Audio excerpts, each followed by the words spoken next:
ओम नमो भगवते वासुदेवाय नमः। भगवान श्री हरि नारायण और माता लक्ष्मी का आशीर्वाद सभी पे सदा सर्वदा बना रहे। आमल की एकादशी की व्रत कथा। एकादशी का व्रत देवी एकादशी को समर्पित है, जो भगवान विष्णु से ही उत्पन्न हुई है। एकादशी देवी का प्रकाट्य भी एकादशी तिथि को हुआ है, इसीलिए भगवान विष्णु ने इनका नाम भी एकादशी रखा है और इन्हें वरदान दिया है कि जो भी एकादशी तिथि का व्रत रखेगा और एकादशी के साथ भगवान विष्णु की पूजा करेगा, वो पाप मुक्त होकर उत्तम लोक को प्राप्त होता है।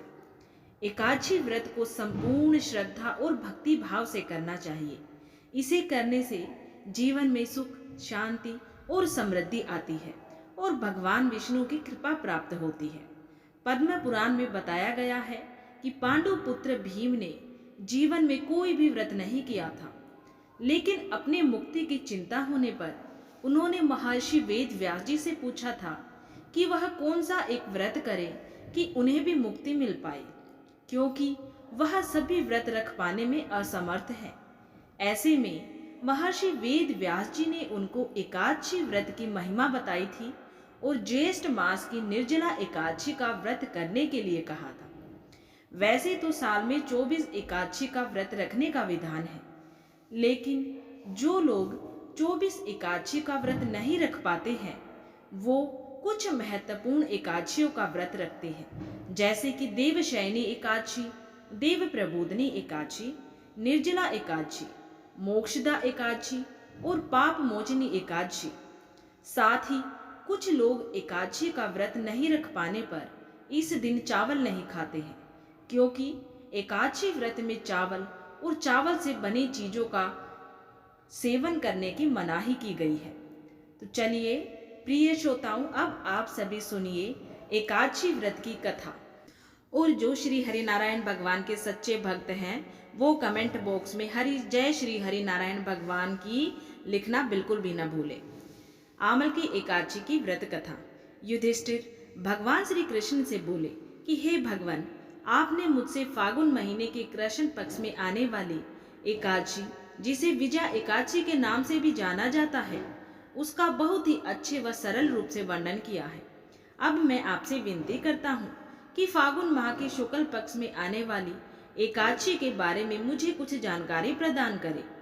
इस एकादशी का क्या नाम है, इसका विधान क्या है, इसका व्रत करने से किस प्रकार के फलों की प्राप्ति होती है, ये सब मुझे आप विधि पूर्वक बताएं। भगवान श्री कृष्ण ने उनसे कहा कि हे राजन, फागुन माह के शुक्ल पक्ष में आने वाली एकादशी को आमल की एकादशी कहा जाता है। जो भी व्यक्ति इस एकादशी का व्रत करता है तथा आमल की एकादशी व्रत कथा का पाठ करता है या सुनता है, उस व्यक्ति के जीवन के सभी पाप नष्ट हो जाते हैं। एक एकादशी के व्रत करने से 1000 गायों का दान करने के समान पुण्य फलों की प्राप्ति होती है। हे राजन, अब मैं आपको उस कथा के बारे में कहूंगा जो महर्षि वशिष्ठ ने राजा मंधाता को सुनाई थी। राजा मंधाता ने ऋषि वशिष्ठ जी से कहा कि हे ऋषिवर, कृपया मुझ पर कृपा करके एक ऐसा व्रत कथा कहिए जिसको केवल सुनने मात्र से ही मेरा उद्धार हो जावे।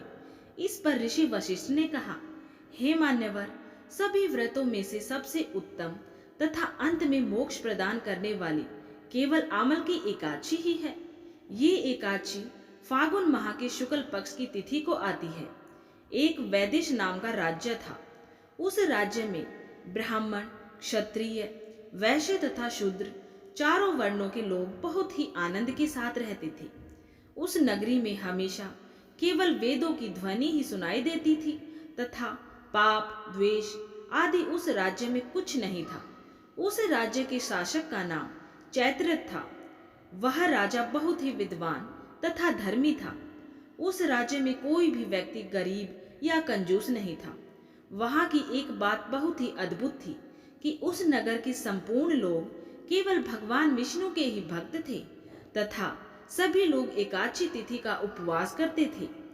एक बार जब फागुन माह के शुक्ल पक्ष की आमल की एकादशी आई, तो उस राज्य के राजा, उनकी प्रजा तथा सभी लोगों के द्वारा इस एकादशी का बहुत ही उत्साह के साथ उपवास किया गया।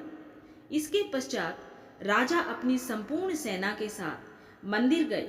वह मंदिर जाकर कुंभ स्थापित करके धूप, नैवेद्य, पंचरत्न इत्यादि से आंवले के पौधे का पूजन करने लगे। इसके बाद इस प्रकार से स्तुति करने लगे कि हे धात्री, आप ब्रह्म स्वरूप हो, आप ब्रह्मा जी के द्वारा उत्पन्न हो तथा समस्त पापों का नाश करने वाले हो। कृपा करके मेरा अर्घ्य को स्वीकार करें।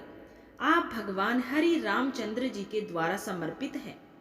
मैं आपसे ये प्रार्थना करता हूँ कि आप मेरे सभी पापों को नष्ट कर दे। इसके पश्चात सभी नगरवासियों ने उस मंदिर में रात्रि को जागरण किया। रात के समय उस मंदिर में एक बहेलिया आया जो कि बहुत पापी तथा दुराचारी प्रवृत्ति का था। भूख तथा प्यास से परेशान होकर वह बहेलिया मंदिर में जागरण होता हुआ देखकर एक कोने में जाके बैठ गया।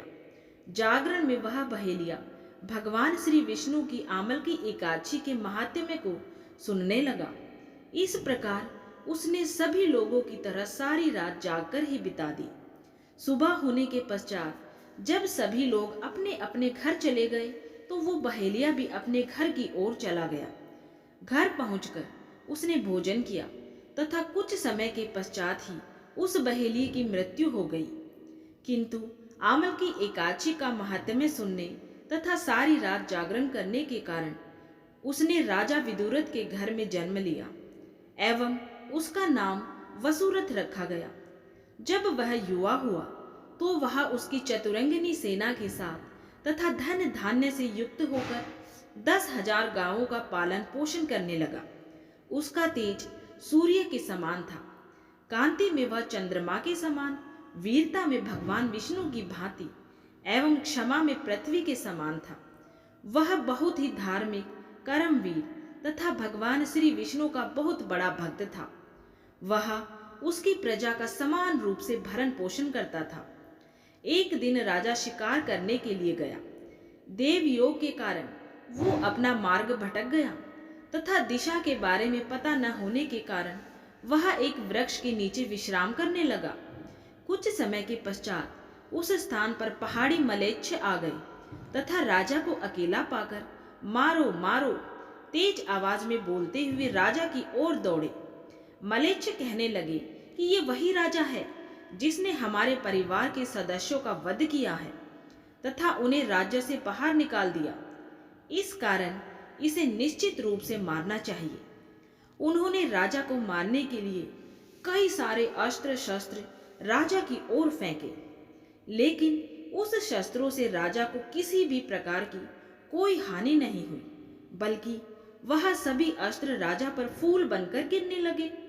इसके बाद उन अस्त्रों से मलेच्छों के अस्त्र स्वयं उन पर ही आक्रमण करने लगे, जिस कारण सभी मलेच्छ मूर्छित हो गए।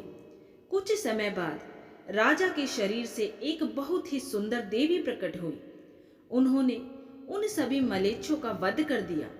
जब राजा उठा तो उसने सभी मलेच्छों को मरा हुआ पाया तथा वो कहने लगा कि इस वन में मेरा ऐसा कौन सा हितैषी है जिसने मेरी सहायता की है। वो ऐसा विचार कर ही रहा था कि कुछ समय के बाद आकाशवाणी हुई कि हे राजा, इस संसार में भगवान विष्णु के अलावा और कौन है जो तेरी सहायता कर सकता है। ये आकाशवाणी सुनकर राजा अपने राज्य लौट गया तथा सुख के साथ अपना राज्य करने लगा। इस प्रकार से एकादशी की कथा संपूर्ण हुई। बोलिए जय श्री हरि नारायण भगवान। अब एक और पौराणिक कथा के अनुसार भगवान विष्णु की नाभि से जब ब्रह्मा जी प्रकट हुए तो उनके दिमाग में कई बात चलने लगी, जैसे वो कौन है, उनके जीवन का क्या उद्देश्य है, उनका जन्म कैसे हुआ। ये सारे प्रश्नों के उत्तर जानने के लिए वह भगवान श्री विष्णु की तपस्या करने लगे। काफी वर्षों तक कठोर तपस्या करने के बाद भगवान श्री विष्णु ब्रह्मा जी को दर्शन दिए। भगवान विष्णु के दर्शनों को पाकर सृष्टि के रचयिता भगवान ब्रह्मा बेहद ही भावुक हो गए और उनकी आंखों से आंसू टपक पड़े। ब्रह्मा जी का आंसू जहां गिरा वहां आंवला का पेड़ उत्पन्न हो गया। ये देखकर भगवान श्री विष्णु ने ब्रह्मा जी से कहा कि आंवला का पेड़ आपके आंसू से प्रकट हुआ है, इसीलिए ये पेड़ और इसका फल मुझे बेहद ही प्रिय होगा। यह एक दिव्य फल है, इसमें समस्त देवता निवास करेंगे। भगवान श्री विष्णु ने कहा कि आज यानी कि फागुन शुक्ल एकादशी को जो भी व्यक्ति आंवले के पेड़ के नीचे बैठकर विधि विधान से मेरी पूजा करेगा, उससे मैं बहुत प्रसन्न होऊंगा। उसे स्वर्ग की प्राप्ति होगी, उसके जीवन में किए गए समस्त पाप मिट जाएंगे। ये व्रत व्यक्ति की सभी मनोकामनाओं को शीघ्र पूर्ण कर देगा। इसी तरह से आंवल की एकादशी का व्रत संसार में विख्यात हुआ। इस दिन आंवला के पेड़ की पूजा करने से भगवान श्री विष्णु की असीम कृपा प्राप्त होती है। बोलिए श्री हरि नारायण भगवान की जय। माता लक्ष्मी की सदा ही जय हो। प्रिय श्रोताओं, अगर आप सभी को ये कहानी, ये एकादशी की कथा पसंद आई है तो वीडियो को लाइक और कमेंट बॉक्स में जय श्री हरि नारायण भगवान जरूर लिखें। और अगर आप सभी सनातन धर्म से जुड़े व्रत, त्योहार और पूजा पाठों के बारे में संपूर्ण जानकारियां प्राप्त करना चाहते हैं तो उसके लिए हमारे चैनल रामा स्टोरीज को सब्सक्राइब करना बिल्कुल भी ना भूलें।